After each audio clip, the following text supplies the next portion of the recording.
relaxed, lazy, don't-give-a-shit sort of way. "The light," Zell replied, staring off into the distance.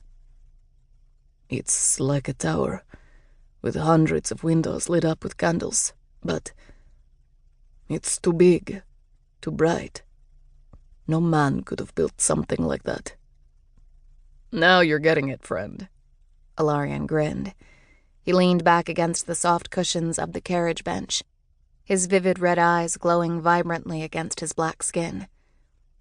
When I'd first met him, they'd reminded me of the roses in Lady Evelyn's garden, but now I decided that wasn't right. They were hotter than roses, more dangerous, like the flickering embers lying at the very bottom of a fire pit. Whenever he smiled, the rings on his hands pulsed crimson.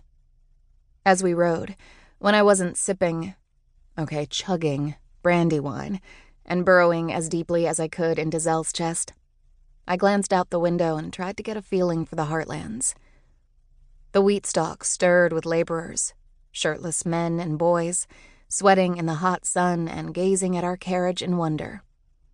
We passed merchant caravans and marching bands of soldiers, and once, a whole troop of vagabonds on tour from the eastern baronies.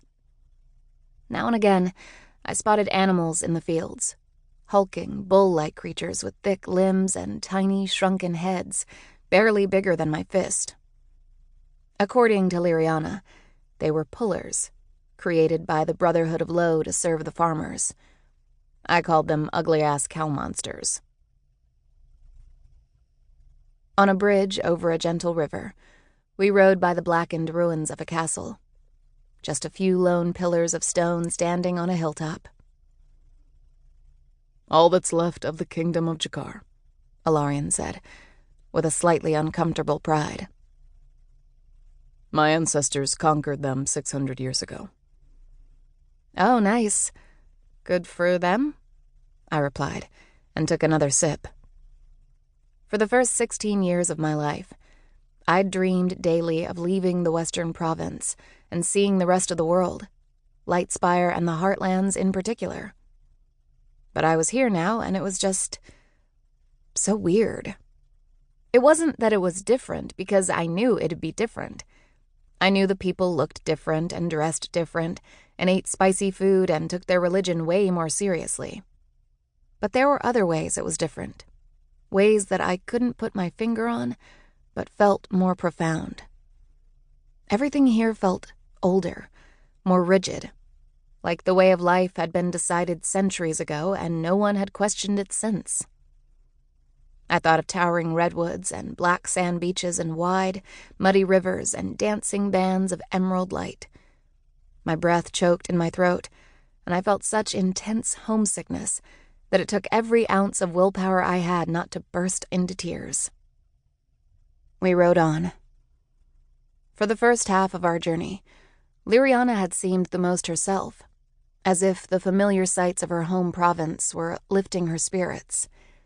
She chirped away from her seat, telling us about the history of the region, the different types of crops, and sometimes completely random things like a story about how Ilarion had fallen down a well when he was 7.